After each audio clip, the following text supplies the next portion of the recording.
Se abre la presente audiencia de vista pública en el expediente número 3554 del año en curso, formado por apelación de sentencia en amparo en la acción promovida por la Cooperativa de Ahorro y Crédito y Servicios Varios, Tonantel, responsabilidad limitada, contra la Sala Mixta de la Corte de Apelaciones del Departamento de Santa Rosa.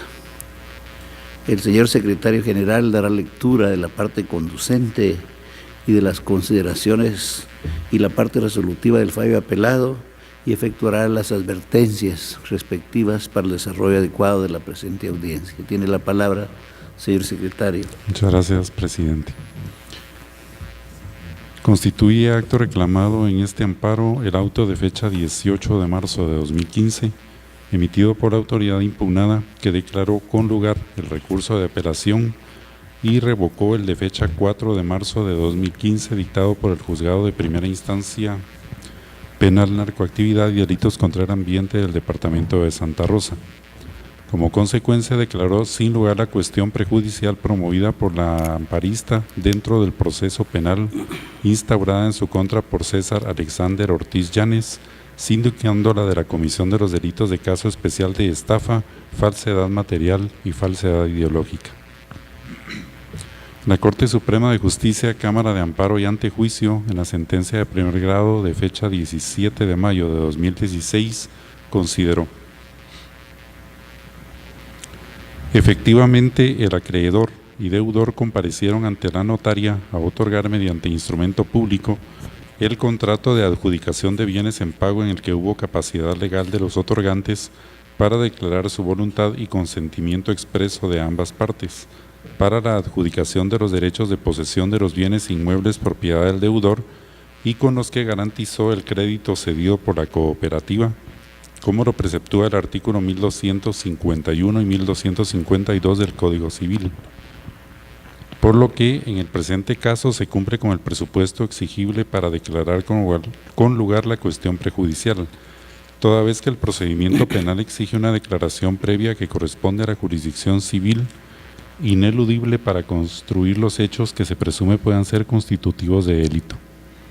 Ante tal circunstancia, la autoridad impugnada se extralimitó al revocar la decisión a la que arribó el juez de primera instancia, que declaró con lugar la solicitud de prejudicialidad como obstáculo a la persecución penal, pues les concedió valor probatorio a los medios de prueba aportados por las partes, específicamente la copia simple legalizada de la escritura pública número 732, autorizada por la notaria Gladys Amanda Rivera Arriaza el 17 de abril de 2011, y por medio del cual se adjudicó en pago a la postulante dos bienes inmuebles, el que sí adolece de algún vicio de nulidad relativa de negocio jurídico por vicio del consentimiento, deberá proseguirse el procedimiento en la vía legal respectiva por contener elementos que pudieran reñir con el procedimiento penal.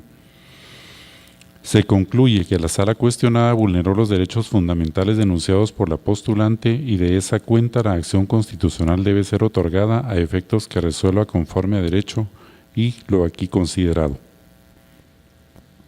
Con relación a las costas procesales, no hay condena por presumirse la evidente buena fe del actuar de los órganos jurisdiccionales.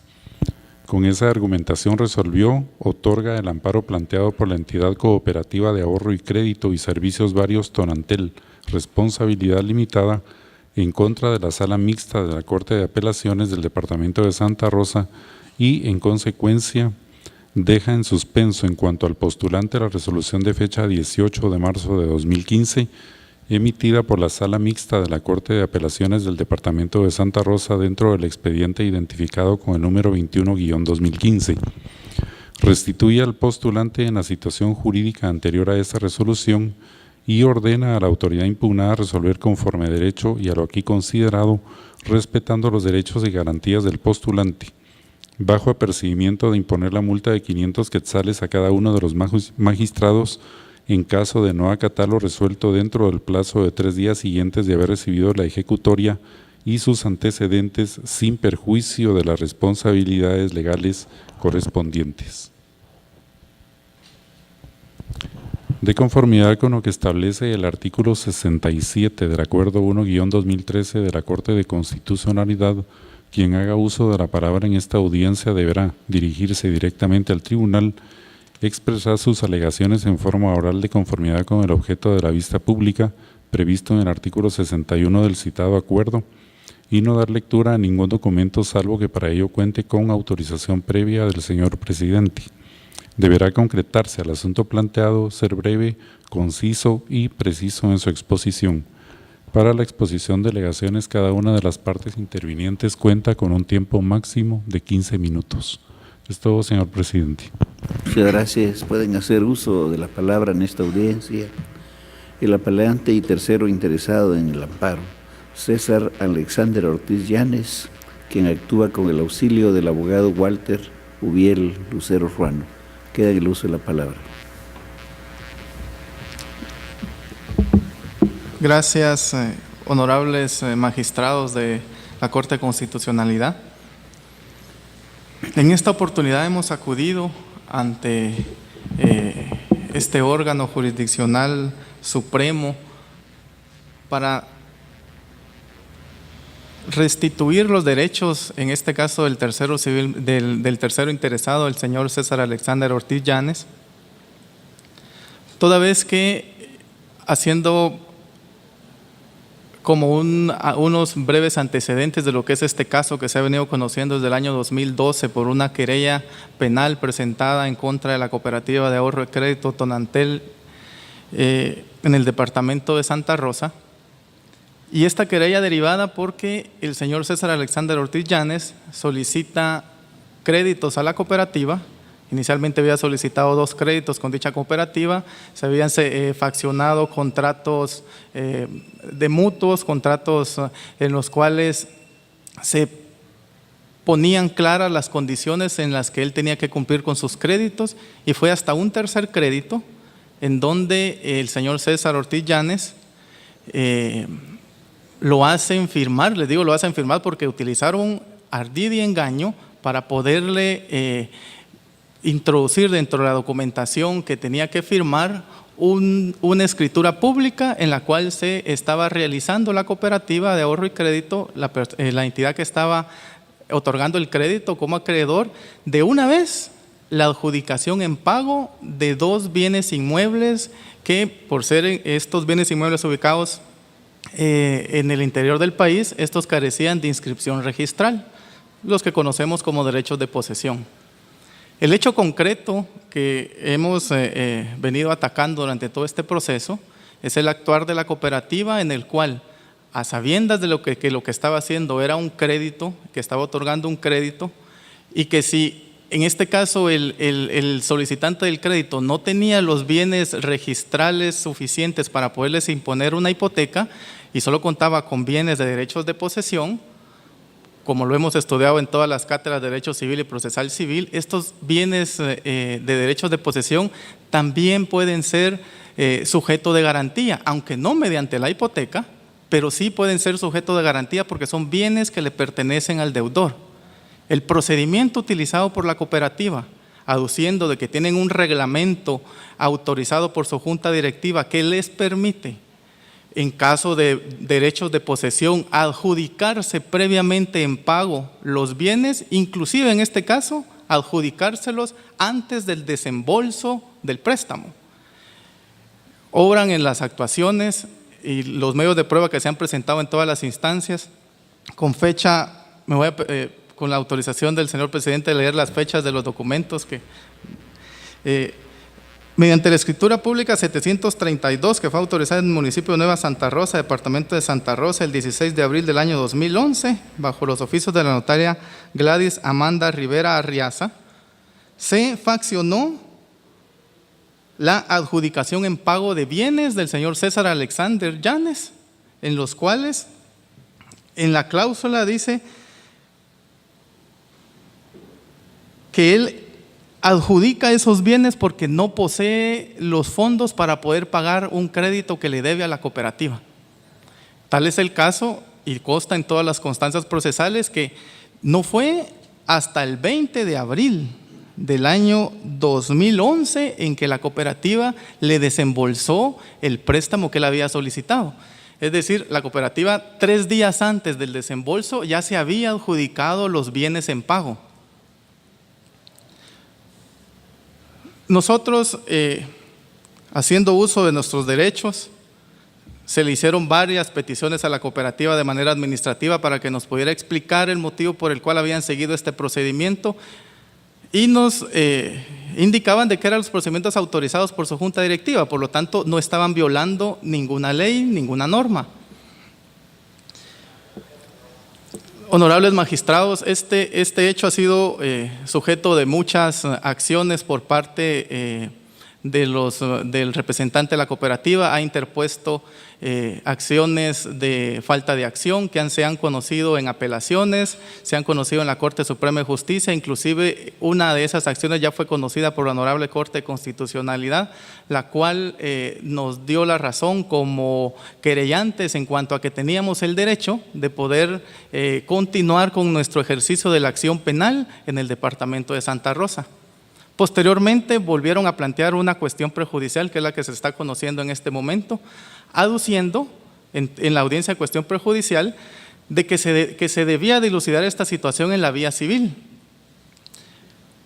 Aunque en primera instancia por el juez del departamento de Santa Rosa fue declarada con lugar la cuestión prejudicial, al momento de nosotros hacer nuestro derecho de apelación ante la Sala Regional Mixta de Santa Rosa, nos concede la apelación y en dicha apelación, en dicha resolución de la sala es muy concreta y contundente en indicar que los hechos que nosotros estamos denunciando son totalmente independientes a la vía civil. Y no solo lo enuncia por quererlo decir, sino que después de analizar todas las constancias procesales, porque la sala así lo manifestó en su resolución, después de hacer un análisis exhaustivo de todas las constancias procesales y de lo argumentado por las partes en las audiencias, la honorable sala determina que la conducta que realiza la Cooperativa de Ahorro y Crédito Tonantel es una conducta que es un hecho notorio de la posible comisión de un hecho delictivo. ¿Y esto por qué? Porque consideran que dicha conducta es típica, antijurídica, que lleva una acción y que es culpable, y que esta misma debe ser conocida independientemente de la vía civil, porque lo que no estamos nosotros reclamando en ningún momento es falsedad del documento. Lo que estamos indicando es el ardid y el engaño que fue víctima el señor César Alexander Ortiz Llanes, con lo cual le han despojado de 2 bienes inmuebles, donde por un crédito que otorgaron 3 días después, y ellos ya se habían adjudicado los bienes inmuebles. Al día de hoy, esa adjudicación sigue estando vigente. Nosotros no hemos interpuesto ninguna acción de carácter civil que pudiera darle lugar a la cooperativa a indicar de que debe de dilucidarse por la vía civil, porque lo que estamos tratando de llevar este caso es de sentar un precedente en cuanto a los abusos que se cometen, más que todo en el interior del país, a los abusos que cometen instituciones que dan créditos, personas que dan créditos, aprovechándose de las necesidades de mucha gente que tienen que entregar sus propiedades para que sus hijos puedan viajar a Estados Unidos o para saldar deudas de enfermedades que tienen. Y ante esas necesidades, instituciones como esta cooperativa y como otras personas más, se aprovechan y se adjudican de una vez los bienes cuando la gente cree que lo único que está haciendo es garantizando un crédito que le van a otorgar. Honorables magistrados, este caso que se ha puesto en su conocimiento no solo es un caso que atañe al señor César Alexander Ortiz Llanes. El hecho de que él haya tenido la posibilidad de contratar un abogado, de haber tenido el valor de iniciar una acción penal en contra de una institución con mucho recurso económico, con mucha influencia en muchos lados, eso no solo es para él. Hay muchas personas, inclusive el día de hoy pudieron haber muchas personas entregado bienes y otras habérselas adjudicado por simples préstamos. Y los procedimientos legales están establecidos. Si una persona no paga un crédito, para eso existen las acciones civiles en las cuales pueden ser ejecutados, y si no tienen garantía hipotecaria, tendrá que hacer una ejecución común, como le denominamos, y llegar hasta el embargo de todos los bienes que tengan. Y dentro de esos bienes estarán los derechos de posesión. Pero no se vale, solo por pretender que hay una resolución de junta directiva, abusar y aprovecharse de las necesidades de las personas y poderse adjudicar bienes. Al día de hoy, si el señor César Alexander le pasara algo a su vida, ¿cómo él podría recuperar esos bienes? ¿Cómo podría heredárselos a su familia? Y lo más grave de todo esto es que los bienes superan en demasía el crédito que fue otorgado. Eso es algo que se ha incorporado dentro del proceso penal, ya las evaluaciones respectivas, y al día de hoy se sigue sustanciando en el juzgado de instancia penal de Santa Rosa. El día 22 de agosto tenemos ya lo que es la etapa intermedia señalada. El Ministerio Público ya presentó su acusación después de haber realizado toda la etapa de investigación.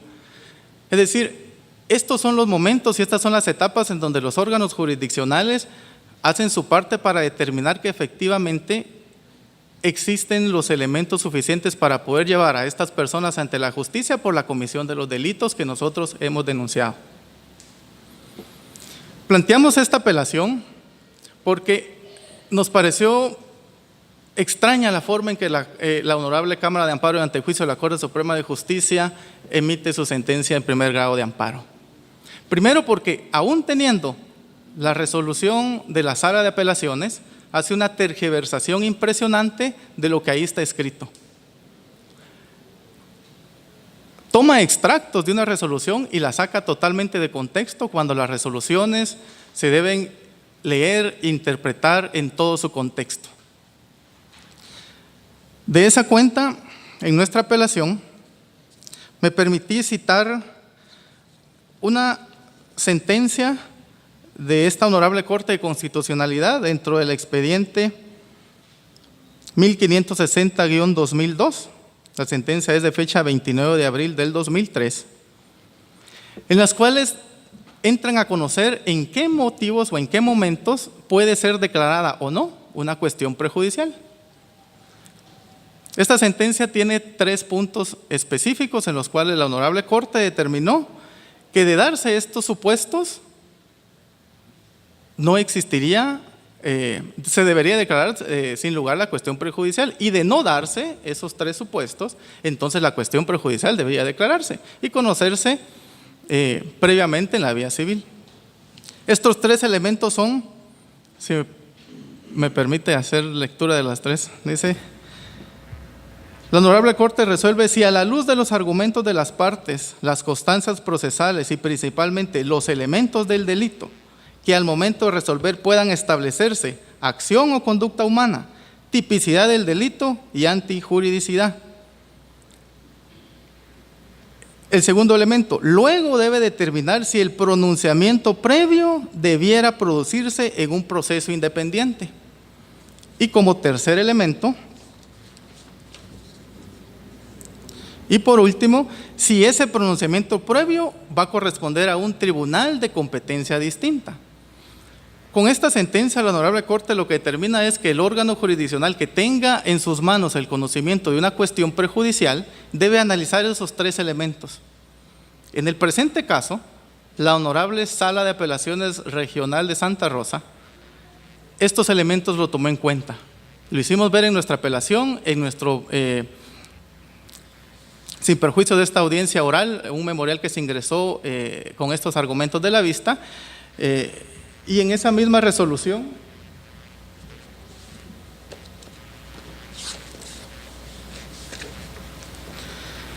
la sala hace esas consideraciones e indica literalmente: hay que tomar en cuenta además que la escritura de adjudicación de pago se faccionó con fecha anterior a que el agraviado hubiese recibido el dinero que dicha entidad le iba a prestar.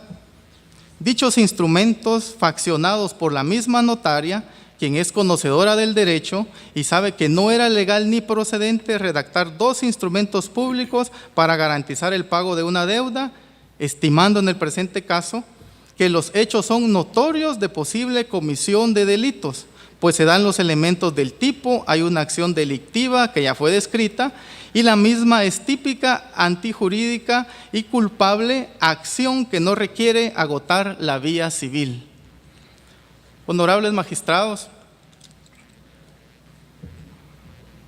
cuando una persona acude a la vía de amparo es porque se le han violado derechos constitucionales. No debe hacerlo con el objetivo de que la acción de amparo se convierta… Solo le aviso de que queda un minuto para concluir. Gracias. Se convierta en una revisión de las actuaciones que los órganos jurisdiccionales realizan en su investidura legal. La sala, haciendo uso de las facultades legales que le otorga la Constitución, emite su resolución, analiza todas las constancias procesales y toma en cuenta los elementos que la misma Corte de Constitucionalidad indicó en su sentencia que les acabo de mencionar. De esa cuenta, les solicito que al momento de que se emita la sentencia respectiva, esta apelación sea declarada con lugar, sea revocada en su totalidad la sentencia emitida por la Honorable Cámara de Amparo y Antejuicio de la Corte Suprema de Justicia y se hagan las demás declaraciones que en derecho corresponde. Muchas gracias.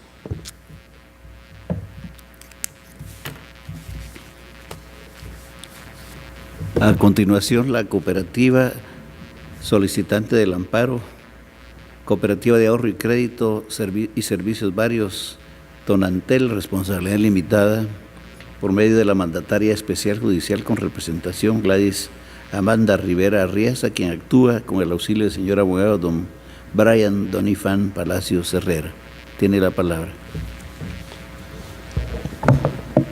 Muchas gracias, señor presidente, honorables magistrados, todos ustedes tengan muy buen día. Quiero iniciar mi exposición retomando lo que dijo el apelante, solo que lo dijo en el 50% y yo le voy a poner el otro 50% porque no lo dijo, porque no le convenía. Manifestó el abogado que me antecedió que existían contratos de mutuo entre la Cooperativa de Ahorro y Crédito y Servicios Varios Tonantel con el señor César Alexander Ortiz Llanes. Eso es cierto. Lo que no dijo fue de que esos dos créditos los tenía morosos. Lo que no dijo fue de que aparte de tener morosidad dentro de los dos créditos con la Cooperativa de Ahorro y Crédito y Servicios Varios Tonantel, él tenía dos créditos extras en la Cooperativa Guayacán y GIT Continental, Banco GIT Continental, Sociedad Anónima. ¿Por qué lo saco a colación? Vean, él lo que solicita a la cooperativa es de que la cooperativa le dé el crédito de 800,000 quetzales para pagar todos los créditos que él tenía abiertos y morosos. Eso da como consecuencia, en principio, de negarle su solicitud. Pero dentro de las personas que trabajaban en la cooperativa se encontraba el señor Denis Alberto Vázquez Llanes, quien era en ese entonces el gerente, uno de los gerentes de la cooperativa, y él se abocó al gerente general para poder que al señor Llanes le dieran el crédito de 800,000. Influir era la palabra que se me había escapado. Él influyó para que se le diera el crédito de 800,000. Este señor Llanes, primo del señor aquí presente, compareció a la fiscalía, ahí está como medio de prueba, y lo que dijo fue que él en efecto había abogado por el primo porque obviamente el señor tenía necesidad de este crédito, y eso dio como consecuencia de que él firmara una nota de responsabilidad y que obra dentro del amparo. Ustedes lo pueden ver ahí, honorables magistrados. Bueno, ahora, ¿cómo probar si eso realmente es cierto? Y con un documento que no sea nuestro. Pues vean ustedes que también obra dentro del amparo. Hay una certificación de ingresos que el señor Llanes, aquí presente, le presentó a la cooperativa para poder él tener ese crédito de 800,000 quetzales.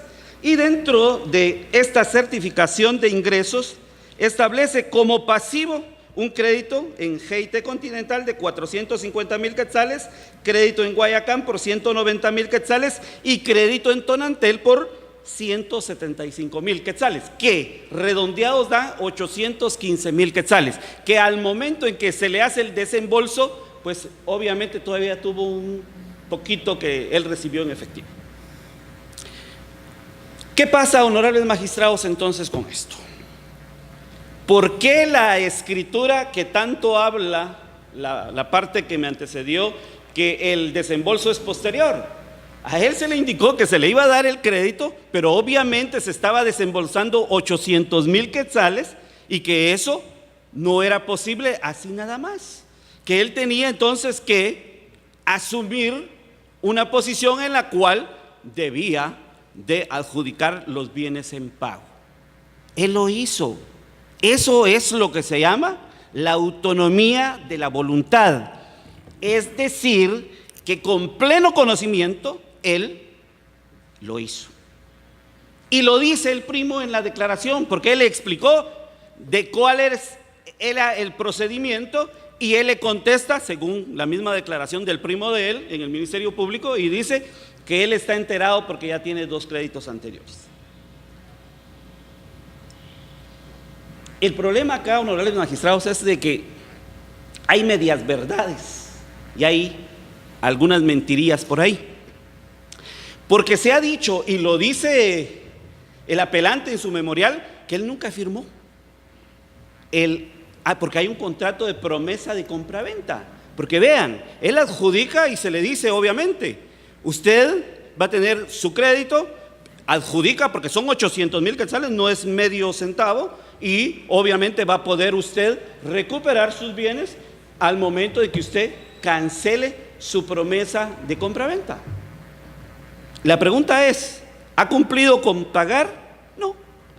¿En qué momento estamos ahorita? En la cooperativa menos 800,000 y el señor Yanes más 800,000. Y acusan a la cooperativa de ser la estafadora. Yo creo, honorables magistrados, eso es absurdo totalmente. Esto fue probado porque obra dentro del proceso de amparo, dentro de la acción de amparo, y lo conoció la Honorable Corte Suprema de Justicia y lo valoró. Pero si nosotros nos regresamos a lo que dijo la sala mixta de la Corte de Apelaciones del Departamento de Santa Rosa, por la cual y que motivó el amparo, ellos dicen de que en efecto no pudieron haberse otorgado 2 instrumentos públicos, dicen ellos, pero ellos no ahondaron al problema de que existían deudas anteriores. Esa es la razón por la cual hay una adjudicación que fue obviamente consentida por él. Él quiso hacerlo. Nadie, aquí jamás han dicho que se le puso una pistola en la cabeza para que él firmara. Pero lo que dice la sala es de que si habían no era posible de crear 2 instrumentos públicos para garantizar una deuda, dice, cuando tiene una garantía hipotecaria sobre derechos de posesión. Así lo dice textualmente la resolución, honorables magistrados. Eso es desconocimiento de la ley totalmente. Es decir, yo creo que estamos claros que en materia civil los contratos son cerrados, son taxativos, están enumerados. En materia mercantil hay atípicos, pero en materia civil ustedes pueden ver todo el Código Civil y no existe un contrato que se llame mutuo con garantía hipotecaria sobre derechos de posesión. Claro, ya en apelación el apelante escribe el párrafo exacto de la resolución de la sala, pero aquí viene la media verdad o la media mentirita, en donde dice de que la sala bien dijo de que no podía existir 2 instrumentos públicos en donde se garantizara con con una garantía prendaria, ya dice, con una garantía de posesión, ya dice el apelante. Eso es mentira. Este es un error garrafal que obviamente lo pilló la Corte Suprema de Justicia, honorables magistrados. Ahora bien, es claro también y evidente de que el señor Yanes no va a poder o no va a querer él iniciar ningún proceso civil, porque obviamente él lo que pretende es estar en la vía penal. Y dijo algo importante: hay muchos, dicen, que están en la misma situación de él, lo único que no hay ninguno procesando a la cooperativa. Eso sí, ellos están instigando a muchas personas para que procesen a la cooperativa, porque es negocio, ¿me entienden? Llevar a la ruina a una institución como la cooperativa Tonantel para que empiece a tener demandas de algo inexistente. ¿Por qué inexistente? Porque el invento de que ellos no firmaron, de que a ellos se les metió por debajo de los papeles, eso yo creo que es de niños. Eso no es posible. Esa es la razón, honorables magistrados, por la cual esta representación, con fundamento en el artículo 40 de la Ley de Amparo, Exhibición Personal y de Constitucionalidad, solicita a esta honorable Corte emitir un auto para mejor fallar. Vean ustedes, el auto para mejor fallar va dirigido específicamente en el hecho que la Cooperativa de Ahorro y Crédito y Servicios Varios Tonantel ya presentó una demanda en la vía sumaria de rescisión de contrato en contra del señor Yanes por el contrato de promesa de venta. ¿Por qué se hace? Porque el señor Yanes dice que a él ya se le quitaron sus bienes.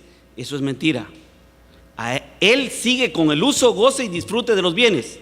No se le ha sustraído del mismo en esos bienes. La cooperativa, insisto, tiene menos 800,000.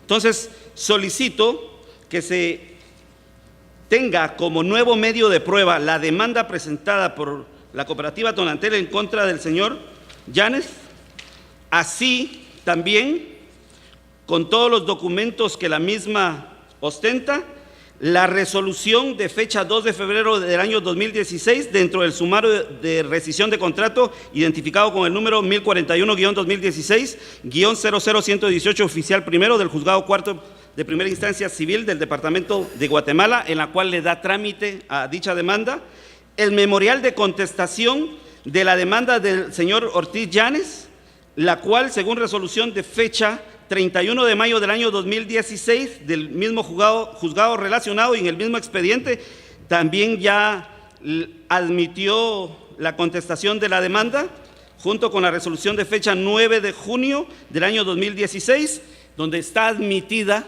la contestación de la demanda en sentido negativo y con las excepciones perentorias planteadas por el señor Ortiz Yanes. Así también ofrezco como medio de prueba el peritaje emitido por el experto en grafología y dactiloscopía William Walter Fuentes Orozco, el cuyo objeto, dicho peritaje, es establecer si la firma del señor Ortiz Yanes en relación al contrato de mutuo y la firma del señor Elio Armando Estrada López, gerente general de la cooperativa Tonantel, es o no es legítima de ellos, lo cual en su conclusión pericial señala que las firmas son auténticas, es decir, es del señor Yanes, a pesar de que en la contestación de la demanda él dijo que él no había firmado, y en el recurso de apelación planteado ante ustedes él dijo que no lo había firmado, y en el proceso penal, en audiencia de primera declaración, dijo su abogado que ellos nunca habían negado que él había firmado.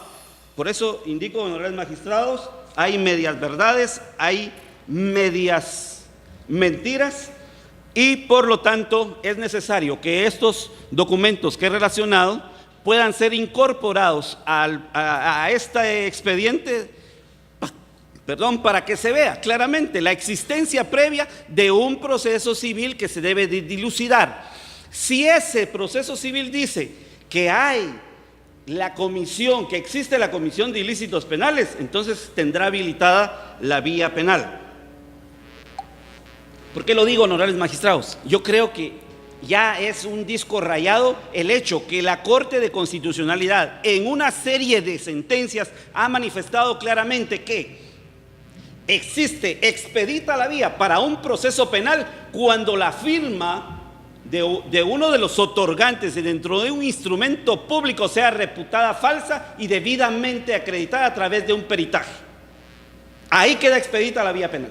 De todo lo demás, honorables magistrados, para eso es la vía civil. Razón grande tuvo la Honorable Corte Suprema de Justicia, y solicito permiso, señor presidente, para leer el parrafito nada más que dice: de lo expuesto se establece que efectivamente el acreedor y deudor comparecieron ante la notaria a otorgar mediante instrumento público el contrato de adjudicación de bienes en pago en el que hubo capacidad legal de los otorgantes para declarar su voluntad. Y nosotros observamos al señor Ortiz Llanes, y obviamente tiene sus capacidades, sus facultades mentales, intelectuales y volitivas al 100%, razón por la cual está aquí presente. Si aquí está presente con pleno conocimiento, cuando firmó, ¿acaso no lo hizo de la misma manera? Yo creo que estamos desnaturalizando el proceso penal. Yo creo que se quiere aprovechar. Le informo que queda menos de un minuto para concluir. Gracias, señor presidente. Se quiere aprovechar de las mismas instituciones estatales para orillar a una institución como es la Cooperativa de Ahorro y Créditos y Servicios Varios Tonantel para poder él servirse y aprovecharse de la misma, porque lo que ha pedido toda la vida es daños y perjuicios. Absurdo. En ese orden de ideas, honorables magistrados, esta representación con fundamento en el artículo 38 de la Ley de Amparo, fundamentados en el artículo 12, 14 de la Constitución Política de la República de Guatemala, por una tutela judicial efectiva, solicitamos que la sentencia venida en grado, emitida por la Honorable Corte Suprema de Justicia, sea confirmada, porque todos los argumentos vertidos por el tercero en este amparo, tercero con interés y querellante adhesivo en el proceso penal, solo existe en la mente de ellos. Acá no estamos en la comisión de ningún ilícito penal. La cooperativa no es estafadora. La cooperativa vela porque sus asociados se les resguarde sus intereses. Eso es lo que hace. Muchas gracias. A continuación, el Ministerio Público, a través de la Fiscalía de Asuntos Constitucionales, Amparos y Exhibición Personal, por medio de la señora fiscal, abogada Lucrecia de María Vázquez Casasola, quien actúa con su propio auxilio y queda en el uso de la palabra.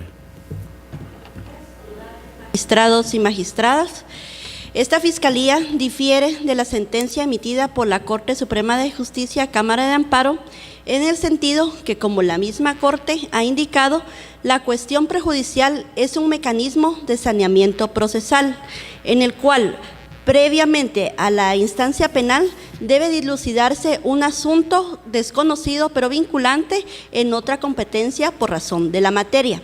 Sin embargo, en el presente caso se imputan los delitos de falsedad material, ideológica y de estafa, los cuales, como bien sabemos, son delitos autónomos.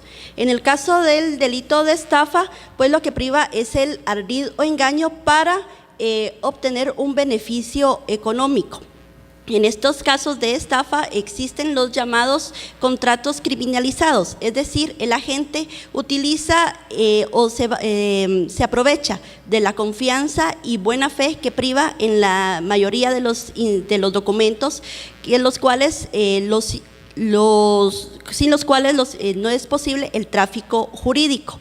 Además, existe un ánimo doloso del desplazamiento patrimonial a favor del agente. Así también, en el delito de falsedad material o ideológica, lo que se protege es la fe pública, entendido esta como la confianza de las personas sobre la veracidad de lo contenido en los instrumentos. En el presente caso, sin embargo, esta Fiscalía estima que no existe necesidad de un pronunciamiento previo para cumplir con los fines del proceso penal, es decir, el esclarecimiento de los hechos y la posible responsabilidad de los sindicados. Por lo tanto, los argumentos aquí enunciados en cuanto a situaciones de deudas o de posibles actos anteriores no son materia de este amparo y se estaría desnaturalizando la función subsidiaria y extraordinaria. Son situaciones que cada una de las partes debe ventilar en los procesos ordinarios conforme a sus intereses y finalidades. Por lo que esta Fiscalía estima que no existe agravio alguno al haber declarado sin lugar la cuestión prejudicial y solicita con todo respeto que al emitir la sentencia se revoque la sentencia venida en grado y sea denegado el amparo promovido únicamente. Se concluye la presente audiencia.